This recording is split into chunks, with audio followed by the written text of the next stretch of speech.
वह चाहता था कि मृत्यु को हम अपने हाथों में कर लें, ताकि हम जब चाहे तब लोग मरे और जब चाहे तब लोग जिए। तब मृत्यु पर कब्जा करना चाहता था। दूसरा, धुएं से आग को अलग करना चाहता था और आग को धुआं को आग से अलग करना चाहता था। समझ में आ रहा है? वह चाहता था कि धुआं को हम आग से क्या कर दें, अलग कर दें। तीसरा, कि वह सत्य पर असत्य का विजय प्राप्त करना चाहता था। समझ में आ रहा है? ताकि सत्य की जीत नहीं हो, असत्य की जीत हो। किसकी जीत हो? असत्य की। ये तीनों लोकों में अपने आप को बहुत बड़ा मानता था। अपनी बल पर अपने आप को उसे बहुत ज्यादा घमंड था। घमंड का फल हुआ बहुत बुरा। पूरा तो नहीं बता सकते हैं, समय उतना नहीं है। शॉर्टकट में हम आपको दौड़ाते ले चलेंगे। मुंह हाथ फूटेगा नहीं, इस पे आप क्या रखिएगा। एक बार का बात है, सीता का वह हरण कर लिया। जब राम जी गए थे जंगलों में शिकार करने के लिए, तो लक्ष्मण जी को ये बोल गए थे कि अपने भाभी की रक्षा करना लक्ष्मण। और राम जी कहाँ चले गए? वन में लकड़ियां का और शिकार करने, लकड़ियां का व्यवस्था और शिकार करने चले गए। समझ में आ रहा? रावण छल से आया और भिखारी बोल रहे हैं, साधु का रूप ले लिया। रूप लेकर के आके गेट पे खड़ा हो गया, दरवाजे पे खड़ा हुआ, कह रहा है कि रावण भिक्षाम देहि, माने भिक्षा लाइए हे माते। सीता सुनी तो दौड़ी आई। उससे पहले कि रावण के चाल से जंगलों में चीरहरण सुनाई दिया, किसी किसी जानवर का, किसी व्यक्ति के रोने का, किसी जानवर के रोने का। समझ में आ रहा है? तो सीता को ऐसा लगा कि राम जी को कुछ हो गया है। सीता बोली कि हे लक्ष्मण, तुम जाओ अपने भाई, देखो तुम्हारे भाई का जान आफत में पड़ा है, उसे बचाओ। लक्ष्मण जी बोले, हे माते, मेरे भैया को कुछ नहीं हो सकता है, वो खुद अंतर्यामी है, वो खुद इस सृष्टि को चलाने वाले हैं, इसीलिए उनको कुछ नहीं हो सकता है। समझ में आ रहा? वो छल किसका था? रावण का था। रावण छल से सीता को हरण करना चाहता था। तो उसी का जो हिरण को जो थी वो उसको भेजा था, वही रावण ही भेजा था। मायावी था, तो मायावी तरीके से वह हिरण को भेजा था, और उसी का वही हिरण जो थी अलग तरीका से आवाज निकाल रही थी। समझ में आ रहा है? सीता को लगा कि राम जी का क्या हो रहा है, कोई कुछ कर रहा। लक्ष्मण जी बोले कि हे माते, मैं कैसे चले जाऊं? भैया ने मुझे आज्ञा दे के किया गया है कि आप मेरी रक्षा करें, यानी आपको रक्षा करना है हमारी, हम आपकी रक्षा करेंगे। इसलिए भैया ने मुझे आज्ञा दिया है कि सीता का रक्षा करना, तुम कहीं भी भटकना नहीं, कहीं भी नहीं जाना। सीता बोली ठीक है, तुम अगर नहीं जाते हो तो मैं अपने पति को बचाने के लिए मैं खुद काफी हूँ, मैं चली जा रही हूँ। लक्ष्मण जी बोले कि नहीं माते, ऐसा नहीं, आप जब नहीं बात मान रही हैं तो मैं चलता हूँ, लेकिन एक बात याद है भाभी जी, मैं लक्ष्मण रेखा पार के जाता हूँ। अपने तीर निकालते हैं, लक्ष्मण रेखा पारते हैं, कहते हैं कि हे माते, इस लक्ष्मण रेखा को पार नहीं करना। लक्ष्मण रेखा को पार नहीं करना। यदि पार की तो हो सकता है कि आपको खतरा हो जाए, और आपके अलावा जो इस व्यक्ति को, जो इस रेखा को जो व्यक्ति पार करेगा वह जर के भस्म हो जाएगा। रावण इस बात को भली भांति जानता था। रावण इस बात को भली भांति जानता था। उधर रावण छल से लक्ष्मण को भी बैठा दिया और अपने पुजारी का रूप लेकर, साधु का रूप लेकर, ढोंगी साधु का रूप लेकर अब सीता के गेट पे आके खड़ा हो जाता है। कहता है, हे माते भिक्षाम दे। सीता निकलती है, कहती है कि हे प्रभु कौन है आप? रावण सारा बात बताता है।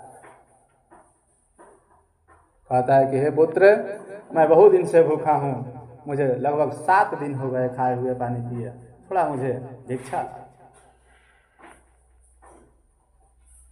रावण कहता है कि, सीता कहती है कि आइए अंदर आइए, आइए कुटिया में बैठिए। रावण कहता है कि नहीं माते, नहीं जा सकता हूँ, क्योंकि वह जानता था कि लक्ष्मण रेखा खींच के गया। यदि मैं लक्ष्मण रेखा को पार की तो क्या हो जाऊंगा? भस्म हो जाऊंगा, जलकर राख हो जाऊंगा।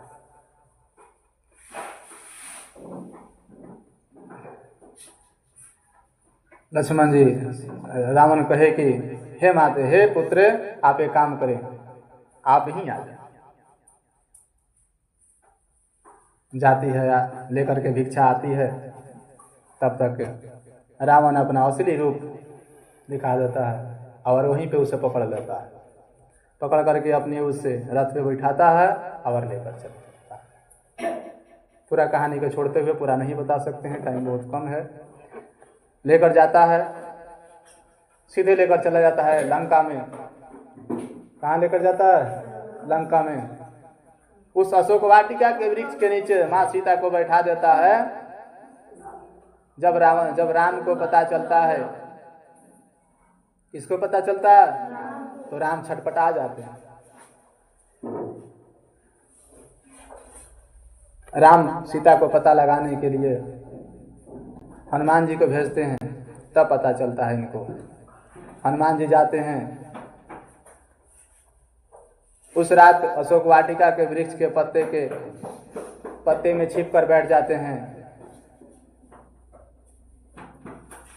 रावण जब फिर आता है रात को, दिन को हरदम देख रेख में लगा रहता है, अपनी पूरी जो उसका दूत होता है सबको लगा देता है। हनुमान जी जाते हैं और उस अशोक वाटिका में, वृक्ष में, अशोक वाटिका में जो अशोक का वृक्ष है, उसी वृक्ष के नीचे जो है सीता माँ बैठी हैं, और उस वृक्ष के ऊपर जो है वृक्ष पत्तों में वह छिप के हनुमान जी आराम से बैठ जाते हैं। रावण उसी रात आता है, सीता माँ को तरह तरह की बातें देकर वह सुनाता है और त्रास देकर चला जाता है। हनुमान जी सब पता लगा करके नीचे सब पता लगा लेते हैं। लगा करके फिर एक बार नीचे आते हैं माता सीता से मिलने के लिए। तो माता सीता अपनी रिंग निकाल कर देती हैं, अंगूठी। हनुमान जी कहते हैं, प्रणाम माते, मैं सभी बातें सुन लिया हूँ, बस अब यही बाकी रह गया था कि मैं आपका खबर अपने प्रभु श्री राम तक पहुंचा दूं।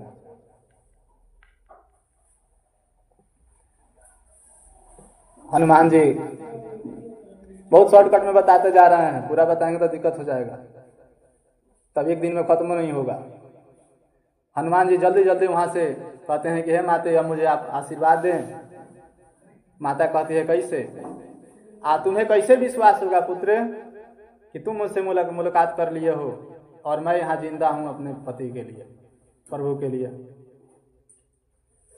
ये काम करो, मैं अपनी रिंग निकाल के देता हूँ, यही मेरे स्वामी को दिखाना, उन्हें विश्वास हो जाएगा कि मेरी पत्नी क्या है? जीवित है, मेरी सीता जीवित है। हनुमान जी वहीं से चल देते हैं।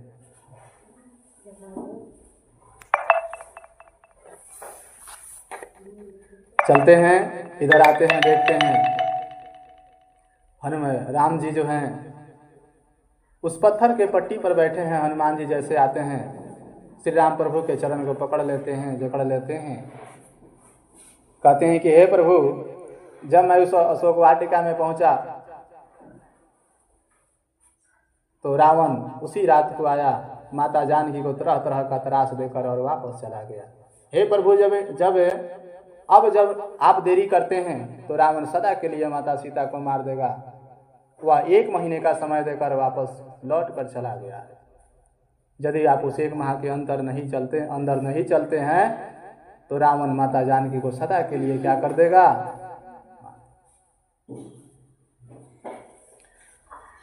राम जी कहते हैं कि हे सीते, अब मुझे सब कुछ पता लग गया है, अब तुम्हें घबराने की जरूरत नहीं है। सारी सेनाएं तैयार होती है, जाते हैं समुद्र में, बांध बनाता है, पुल बनता है। हर पत्थर पे, जिस पत्थर का पुल बनता है उस पत्थर पे लिखा रहता है श्री राम। उसी पत्थर से पुल बनता है, राम सेतु। क्या बनता है? राम सेतु बना जाता है। और उसी राम सेतु से जो है सभी लोग एक एक करके लंका में प्रवेश कर जाते हैं। तब तक रावण इधर छटपटा जाता है। सब बातों को छोड़ते हुए अब हम लोग आते हैं सीधे लड़ाई पे। राम की सेना सभी पहुंच गई। उधर से रावण को पता चल गया, लड़ाई छिड़ गई। लड़ाई क्या हो गया? छिड़ गया। मेघनाद उनका बेटा था, सबसे शक्तिशाली। लक्ष्मण जी उसको खत्म कर देते हैं। उसके बाद में राम जी रावण को मार देते हैं। कई बार तीर चलाने के बाद रावण नहीं मरता है। रावण बहुत घमंडी था, अपने भाई को निकाल दिया वहां से, विभीषण जी को। विभीषण जी जाकर राम की तरफ मिल गए। अंत में जब रावण नहीं मर रहा था, बार बार तीर चलाने के बाद राम जी के द्वारा सिर कट जा रहा था, फिर दूसरा सिर जुड़ जा रहा था। 9 वो सिर हो गया। तब विभीषण जी बोले कि हे प्रभु, राक्षस कुल के जाति का प्राण नाभिक में होता है, इसलिए काम करे हे प्रभु, एक बाण लगाकर उसके नाभि को आप क्या कर दें? त्रास को सुखा दें, पानी को मिटा दें। मुंह सूख जाता है। नाभिक में जब जैसे लगता है, पेट में जैसे तीर जाता है, मुंह सूख जाता है। और दूसरा बाण लगाकर उसके गर्दन को उड़ा दे। दूसरा बाण में गर्दन का हो जाता है, उड़ जाता है। रावण कहता है हे राम, हे राम करते करते नीचे का हो जाता है, गिर जाता है। गिरने के बाद राम जी कहते हैं कि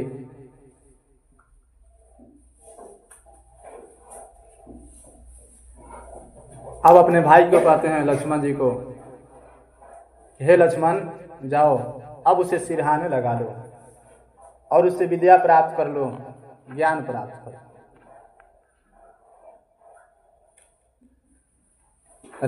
रावण उसी में कहता है कि हे लक्ष्मण, अब तुम आए, वो भी तीर लेकर हमसे युद्ध करने। लक्ष्मण जी कहते हैं कि आप मुझे ज्ञान दें। बोलते हैं। रावण कहते हैं कि नहीं, शत्रु को ज्ञान नहीं दिया जाता। पहले तुम क्या कर दो, बाण को रख दो। लक्ष्मण जी क्या कर देते हैं? बाण को रख देते हैं। कहते हैं क्या मुझे ज्ञान दे। लक्ष्मण कहता है कि मैं अपने घमंड के कारण आज मैं इस प्रांत में पड़ा हूं। मैं कभी किसी को अपने से बड़ा नहीं समझा। हमेशा मैं अपने घमंड में चूर रहा। जिस काम को मैं कल करना चाहता था, आज करना चाहता था, उसे कल के भरोसे छोड़ा। कल करते करते मेरा काल आ गया, लेकिन वह कल नहीं आया। हे लक्ष्मण, लेकिन तुम कल मत करना। कल के भरोसे किसी भी काम को मत छोड़ना। देख लो मेरा हाल आज क्या हो गया है। मैं इस भरे प्रांत में पड़ा हूं। आज मेरा कोई नहीं है। यहाँ तक कि मेरा भाई भी मेरा साथ नहीं दिया। मैं अपने घमंड के कारण अपने भाई को निकाल दिया। मैं अपने घमंड में इतना आंधा हो गया था कि एक स्त्री को हरण करने का नतीजा मुझे इतना मालूम नहीं था कि मेरा सारा वंश खत्म हो जाएगा। आज मेरा सब कुछ खत्म हो गया, लूट गया, चिरहरण हो गया। आज लंका सारा उदास। हे लक्ष्मण, मैं 3 चीजों पे हमेशा विजयी प्राप्त करना चाहता था। एक, कि हवा पानी को सभी को रोक दूं, असत्य पर सत्य पर असत्य की विजयी प्राप्त कर लूं। ये हाला बंद करो। सत्य पर असत्य की विजयी प्राप्त कर लूं। समझ में आ रहा? कौन हाला कर रहा? साहब 2 लात मारेंगे, निकाल देंगे क्लासेस से। चिल्लाएगा ज्यादा। सत्य पर असत्य की विजयी प्राप्त कर लूं। हवा को रोक दूं, पानी को रोक दूं, आग को धुएं से अलग कर दूं और धुएं को आग से अलग कर दूं। हे लक्ष्मण, और अंत में यह मेरा इच्छा था कि मैं मृत्यु पर कब्जा कर लूं, मृत्यु पर विजय प्राप्त कर लूं। हे लक्ष्मण, पर तुम कभी ऐसा घमंड मत करना। तुम कभी ऐसा घमंड, आज देखो मेरे घमंड का फल क्या हुआ।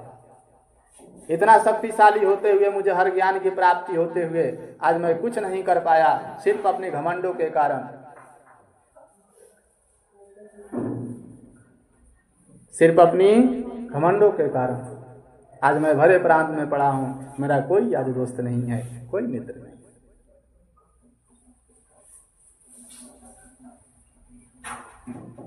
क्या हम लोग को ऐसा करना चाहिए? कभी भी घमंड नहीं करना। घमंड का फल बहुत बुरा होता है। समझ में आ गया? तो यही है कहानी। तो बस कहानी यहीं पे समाप्त करते हैं। इसका क्वेश्चन आंसर जो होगा आपको लिखा दिया जाएगा कल। कोई दिक्कत? कहानी समझ में आया ना? कैसा लगा कहानी?